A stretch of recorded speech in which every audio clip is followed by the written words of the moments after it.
Welcome to MarineMax and Rogers. I'm Jason Chapman, and today we're going to take a look at one of a pre-owned boat that we just took in on trade. This is a 2007 Ranger 1860 VS. It's a great fishing setup on this boat. The boat does come with this trailer.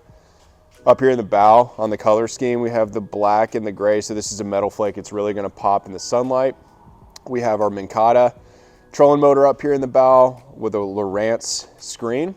So we have a nice area up here for a casting platform, your windshield that does fold over, and then in the back here on the stern of the boat we do have the two seats, and then the ones facing more aft, you can put those up in the bow as well. And then power on this boat, this is a Yamaha. It's got a 150 horsepower. This comes with a bimini top as well. It's a great fishing setup here. This boat is available at our store in Rogers. Feel free to give us a call, make an appointment, or walk right on in. We'd love to show you around. Thanks.